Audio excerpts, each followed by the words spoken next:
Cikin daren jiya, rahotanni suka mamaye kafofin sada zumunta na zamani na satar wasu ɗalibai da malamansu a kan hanyarsu ta dawowa daga gurin maulidi. Ɗaliban da malaman sun taso ne daga unguwar Alkali zuwa garinsu na Mahuta da ke ƙaramar hukumar Dandume a jihar Katsina. Sai dai bayan samun wannan labari, nan take jami'an 'yan sanda da sauran al'ummar gari da 'yan banga suka bi sawun waɗannan ɓarayi da suka sace waɗannan ɗalibai. Kuma cikin nasara da ikon Allah an samu nasarar kubutar da su a cikin daren. Kuma daga bisani gaba ɗaya da safe an tabbatar da cewa babu sauran ɗaliban da suka rage a hannun 'yan bindigar. Malamin da yake tare da ɗaliban ya mana ƙarin bayani yadda abin ya faru. Sunana Awal Salihu, kuma ɗaya daga cikin malaman da suka raka yaran nan unguwa Alkasum wajen dawowa. Muka haɗu da wannan ibtila'i na ɓarayi suka tattara mu yara wajen 84, mu malamai mu 3.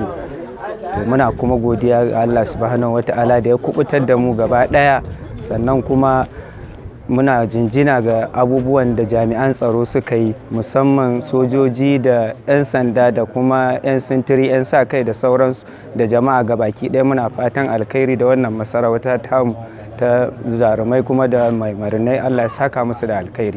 To ya zuwa yanzu duka ɗaliban da kuka fita da su kowa ya kubuta kenan? Lallai kowanne yaro ya dawo gida salim alim, musamman da safe da aka gama komai. Kamar yanzu misali, gaba ɗaya waɗanda kuka tafi da su ɗin ya aka yi hakan faru? Lallai wajen dawowa ne, yawa suka zo suka kewaye mu da tociloli da bindigu. Yawa lokacin da muka taru, da muka ga muna da yawa, sai na ce muna mu fashe wadda muka yi shine ba mu dama, yaran aka samu nasara, wasu suka ɓoɓɓoye a bukoki. To ni kuma da yake baƙaƙen kaya ke garan, sai suka ga kamar cikinsu nake, sai Allah ya ba mu ikon da suka yi gaba, sai ni kuma na samu yara guda 2 muka kwanta ƙasa. To babu wanda ya ji rauni? Sai dai ƙurjini da sauransu maino. Alhamdulillah yanzu dai babu wanda ke hannu. Lallai ba wanda ke hannu. Bayan tattaunawa da malamin, mun kuma samu zantawa daga cikin waɗansu ɗaliban da abin ya ritsa da su. Sunana Khadija Sani. Mun je maulidi unguwar Alkasim, da za mu dawo muka haɗu da ɓarayi suka kama mu. Muka ruga da gudu muka yi cikin daji, suka zo suka kama mu 3 suka yi can cikin daji da mu. Suna kiran waya su 'yan uwansu su zo mu tahi, suka ba su zo ba. Sai suka ce mana mu wuce mu tafi gida, da suka kai mu can cikin daji. Ba mu muka iso gida ba sai wajen 12. Muka haɗu da 'yan sa kai suka zo suka kawo mu nan gida. Sunana Muhammad Ibrahim. Ya faru? Lallai mun dawo maulidi mun taho a hanya. Muna tafiya daga unguwa Alkasim. Mun zo sai da muka zo daidai babban labi. An zo muka ga mutane suna fitowa. Sun fito suna riƙe mu. Suna zuwa da yake mu suka fara kama mu malamai. Suka bi mu suna riƙe mu. Suka ce duk wanda ya ruga su harbai. Abin da ya sa mu da ɗalibai ba hali mutum ya gudu. Muka tsaya muna ƙoƙarin ɓoye ɗalibai. Dole dai ta sa ƙarshe dole ka tsaya ko baka so ba saboda ɗaliban. To ya aka yi kuka kubuta? Allah ne ya kubutar da mu. Sakamakon ɓoyewa da muka riƙa yi cikin bukkoki, saboda mun sa yara cikin bukka. Ƙarshe duk bukkar da muka shiga, in suka gane da kwai mutane a ciki sun ƙi hitowa, za su cinna ma bukkar wuta. To babu jami'an tsaro da sauran 'yan banga da aka ce sun ce? Sun je ne bayan abin sun gama harbe-harbensu sun wuce, sannan su 'yan bangan mu sai suka taho, sun tasa su kuma sun ƙara nesa da su, sakamakon su ceto sauran ɗalibai. Kana cikin waɗanda kenan suka samu ɓoyewa, suka ɓoye kafin 'yan bindigar su kai da su? Kwarai, saboda ni sai da ni na fara koyar ɗalibanmu, sai da na ɓaɓɓoye su, sannan da ƙarshe sun kama ni ɓarayin, yadda suka yi man bulala 20. Sun man bulala 20 ya bugan da kan bindiga a gwiwata. Daga nan ya sa ni lil down. Ina ƙoƙarin in tashi in ruga, na shiga cikin kwalbati, ya jawo ni ya sa ni cikin bukka, ya cinna mata wuta. Na tashi na canza bukka, na ƙara shiga wata bukka, ya ƙara zuwa ya falla mata wuta. Na rogu na je zan shiga wata bukkai, ya tara gabana sai na makale a saman bishiya. Zuwa yanzu duka ko ya matsayi kowane ɗalibi ya kubuta kenan zuwa yanzu kamar yadda muka abin. Insha Allah kowane ɗalibi ana tunanin ya dawo. Ana tabbaci ya dawo sun dawo? Insha Allah saboda har yanzu dai ba wanda ya mana complaining din ɗalibai ba su dawo ba. Ni sunana Jamila Sani. To me ya faru jiya?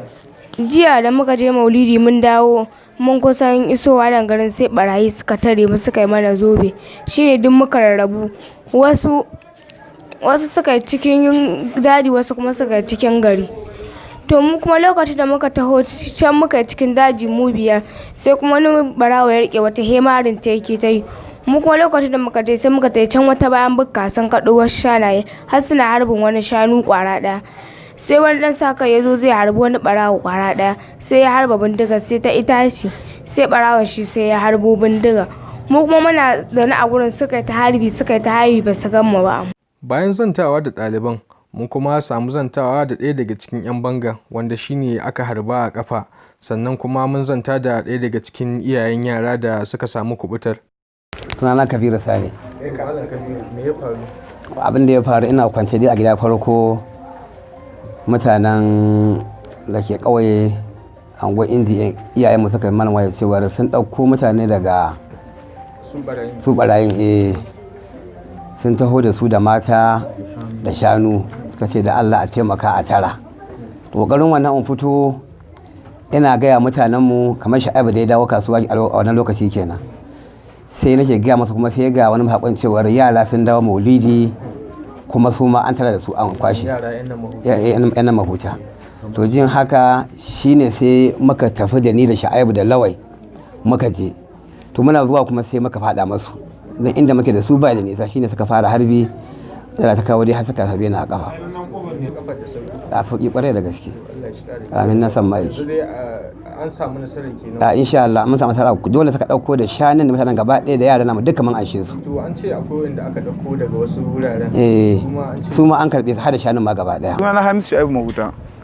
Akwai yarinya ta daga ciki din ajiya duk wanda aka dawo da su gaskiya ta bar dawo ba. Don mun yi tunanin ma kusan selecting din wasu ne sun tafi da su. To yau cikin ikon Allah da safe ina shirin zamu bi hanya domin mu diba mu gani tunda an ce a wasu sun baboye a cikin bukoki wasu kuma cikin rake. Cikin ikon Allah ya ga ta zo gida yau da safe.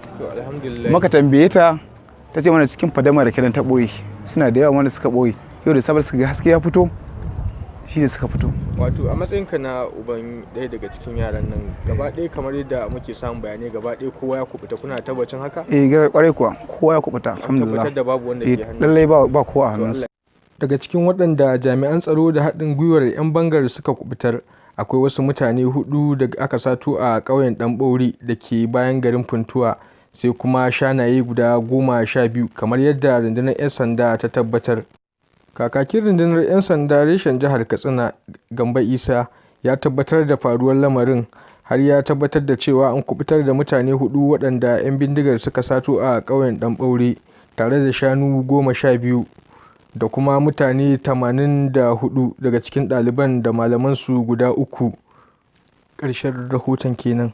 Nura Haruna Mai Ƙarfe, Funtuwa Online TV daga Mahutar Dandume, jihar Katsina, arewa maso yammacin Najeriya.